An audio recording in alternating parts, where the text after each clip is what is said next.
que a riqueza ela é, né, ela é falaciosa, do que o que vale são as relações humanas, o que vale é o amor que tu tem pelas pessoas, o que tu vale é o bem que tu faz, essa é uma riqueza que ninguém te tira, né? Então, de alguma forma, eu acho que a pandemia, ela pelo menos obriga as pessoas a refletirem sobre isso, né? O espírito de solidariedade, ele deu uma reacendida, né, nesse período de pandemia, o que eu acho que deve ser comemorado, né, que pese os riscos que a humanidade está aí, frente a esse vírus, né, mas também tem que ver esse lado, que eu acho que é um lado que pode, se permanecer, será um legado positivo, né, essa ideia das pessoas, como eu falei, a ética da vida é melhor do que a ética do mercado, a ética que nem é ética, né, que é né? É aí que a gente pode pensar um pouco assim nessa briga, nessa suposta briga, que eu acho que é só uma briga de ocasião, entre o Bolsonaro e o Mandetta, aonde que está em jogo ali não é um valor da vida, né? Não é um valor ético, é um valor de poder e de ocupação de espaço, né? Eu acho um absurdo, porque na verdade é o modo operandi que o clã Bolsonaro sempre trabalhou, né? Eles são muito, a sensação que eu tenho assim, é que eles são muito assim, mesquinhos do ponto de vista dos valores, né? Eu acho que o horizonte assim, dessa cultura política é muito rasteiro, é muito... né, é uma coisa do eu, é uma coisa egocêntrica, é uma coisa esquizofrênica, assim, né? Porque o modo como eles operam é a partir de um centralismo deles em relação ao resto, né? É uma coisa parece infantil. A sensação que a gente tem é que o que o Bolsonaro tem do Mandetta é um ciúmes, o que é uma coisa absurda, porque teoricamente o Mandetta estaria salvando o governo dele, né? Né, estaria colocando o governo dele num patamar que ele não estava, né? A pandemia, ela serviu para recuperar a liderança de praticamente todos os líderes mundiais, menos do Bolsonaro, né? Que com a pandemia ele perdeu o apoio, né? Inclusive da base dele. Sim. Né? E isso é aquela coisa da pessoa ser incapaz de enxergar oportunidades porque tem uma visão mesquinha da realidade, da sua relação com os outros seres humanos, com a política, né? E isso é trágico para o Brasil, né? Porque a pior coisa que o pior problema nosso, além da pandemia, é essa visão assim, absurda, né? E que eu acho que ele nem está preocupado com o mercado, ele nem está preocupado com a saúde, ele está preocupado com o contraponto, sabe? A sensação que a gente tem é que, na verdade, a disputa é de protagonismo mesmo, né? Não é uma disputa de valor, é sempre se disseram A, eu vou dizer B, assim, uma coisa... E isso para o Brasil é um risco absurdo, porque a crise econômica já estava instalada, né? E a pandemia, ela vai aprofundar essa crise, né? Então, assim, a gente enfrentar isso sem uma liderança razoavelmente racional, né? Que pese tem as nossas diferenças ideológicas, mas tem hora que tu tem que ter pelo menos alguma racionalidade, né? Sim. Então os riscos são muito grandes, né? E claro, dentro disso as disputas, né? Porque por óbvio a gente está vendo que essa cortina de fumaça ela está se prestando para maldades estruturais, né? Como foi a aprovação da carteira de trabalho verde e amarela lá, retirando direitos, é uma semi-escravidão, né? A pessoa só faltou eles liberar a jornada de trabalho, né? Porque não tem 13º, não tem férias proporcionais, entendeu? Então, assim, criou-se um trabalhador, uma trabalhadora de segunda categoria, né? Sim. Tu tem toda essa coisa da mineração nas terras indígenas que está correndo solto à margem da lei, com o apoio do presidente da República, que é uma ação criminosa, articulada com interesses internacionais da mineração. Então, assim, essas coisas tudo estão acontecendo ali paralelo, né? Enquanto a gente fica olhando uma coisa, eles estão fazendo a maldade pelo outro lado, né?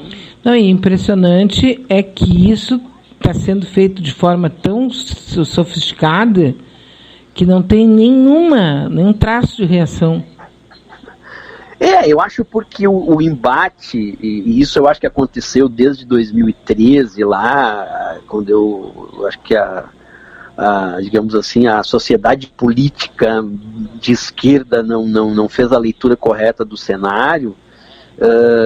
Eu acho que tu assim, se colocou a esquerda num lugar, né, o campo da democracia e tal, e que o pessoal não consegue sair desse brete, desse embate com esse pensamento mesquinho, né? Uhum. Só que ao fim e ao cabo isso é uma grande cortina de fumaça, né?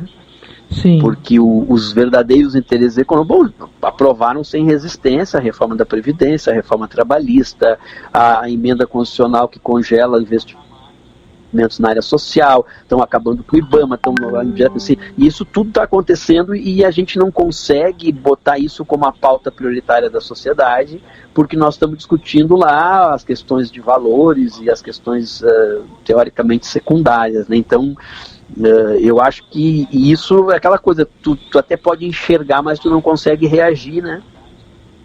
Então a gente precisa, e deste ponto de vista, talvez a pandemia fosse uma oportunidade, né?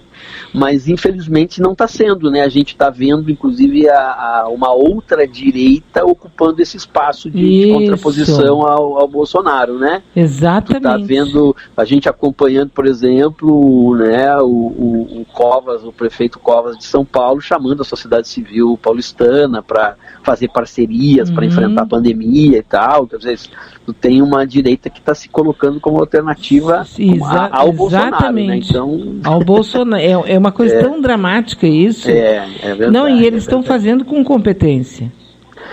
Eu acho que eles estão conseguindo entender as oportunidades. É que também, talvez a gente não tenha se dado conta... a palavra não é querer dizer que a gente tem que fazer autocrítica do ponto de vista como se estivéssemos errados, mas do ponto de vista de fazer uma análise da realidade, do que mudou da realidade. E eu acho que de alguma forma houve uma desconexão, né, com aquelas questões mais imediatas e emergenciais da sociedade, né? Sim, tinha um discurso que era de esquerda. Mas é que ele ficou muito institucionalizado, ele ficou muito institucionalizado mediado. E velho.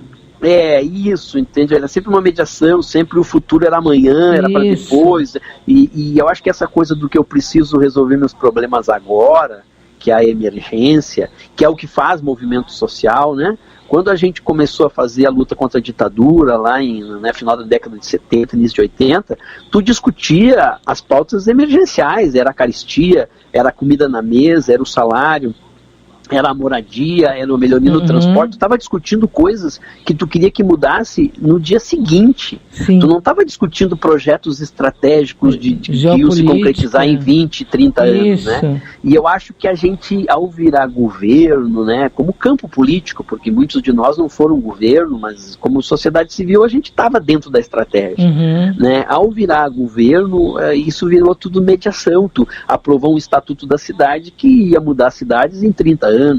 Tu aprovou uma lei de mobilidade que ia mudar a mobilidade em 20 anos. Tu, né, aprovou um sistema de assistência social, né? E o aqui agora ficou distante. O que agora ficou distante. E eu acho que esse aqui agora foi ocupado por essa visão simplista da direita, e a gente está tendo dificuldade de se reconectar.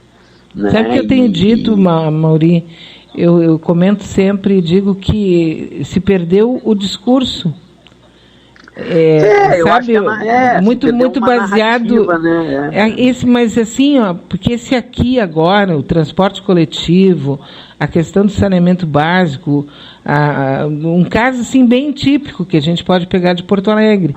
Quando assumiu a prefeitura de Porto Alegre, o Olívio, ele foi para dentro das comunidades, para as vilas, e começou a colocar asfalto nas entradas e saídas de vilas e tal.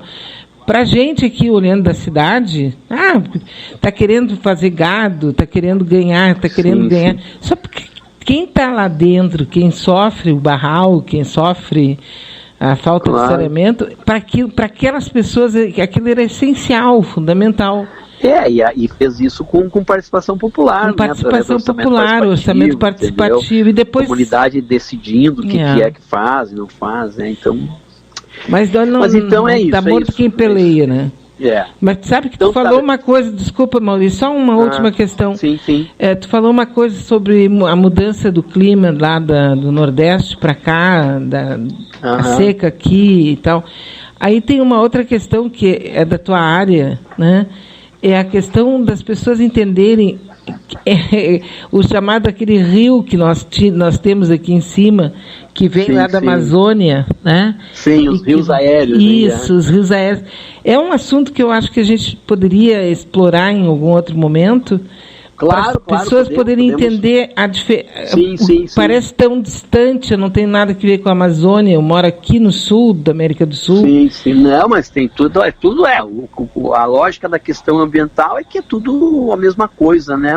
O planeta é muito pequeno, né? Do ponto de vista ambiental, ele é muito pequeno, né? E é um organismo. Uma casa pequena que acontece num lugar, aquela coisa a borboleta bate asa num lugar e impacta o outro, né? É meio inevitável, né?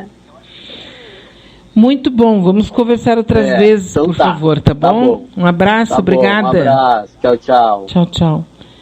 Então, eu conversei com o Mauri Cruz, que faz parte, não é, eu acho, assim, eu olhando de longe, porque não são tantas vezes que eu falo com esse povo, mas são as cabeças pensantes que a gente tem, que estão, de alguma maneira, agindo no seu dia a dia e que tem esses temas, precisam chegar nas pessoas, sabe? Naquela pessoa verdadeira, não é no grupo, na pessoa, para ela poder entender aquilo que está sendo dito, né? Seguimos aqui, Ku Klux Klan aceita que ameaça arrastar o Brasil para o abismo.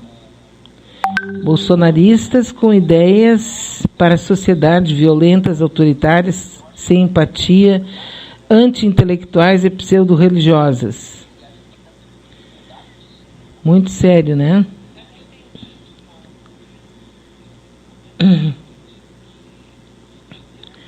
O que nós temos aqui, amigos e amigas?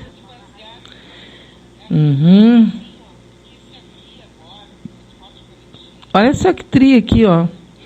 Horários disponíveis para unha, cabelo, maquiagem, depilação. Estamos com todo carinho e cuidado fazendo seu atendimento. É a Lorena Regina. Agende seu horário e garanta uma autoestima ainda melhor neste fim de semana. Como disse aqui uma amiga, né? Bea, hoje eu me acordei e me vesti integralmente como se eu fosse sair para trabalhar. Fazia dias que eu passava só de shortzinho, bermuda, e a gente vai se atirando nas cordas, né? Não tenha dúvida que a gente faz isso. Tem que ter muito cuidado, né? Mas tem gente que já não dá muita bola, né? Realmente não dá muita bola para questão da aparência. Já tem outros aí que fica, né? Que parece que é inaceitável. Não dá para mudar. Gente, dá para mudar qualquer coisa. Qualquer coisa que a gente queira mudar, nós podemos mudar. Ou não mudar nada também. Sabe? Tem que parar com essa coisa fim da linha. Sempre a gente está no beco, no fim da linha. Agora não tem mais o que fazer. Sempre tem uma saída, qualquer que seja, né? Uma saída para pensar. E não ficar... tá, de novo aqui a moça volta... Sempre pedindo para não dizer o nome dela, não sei por que tu faz isso. Ela quer saber o horário que a gente vai se reunir. É às 3 horas, meu amor, às 3 horas, às 15 horas, eu começo aqui a conversar, de preferência um tema bem interessante. Eu tento, né, pelo menos ser interessante. E depois, então, eu vou conversar com o meu garejo hoje, né? E depois nós vamos conversar com os amigos... Depois nós vamos conversar com as amigas, porque a gente faz assim um grupo e vai para o ar. Nós vamos conversando sobre as coisas do dia a dia. E é bem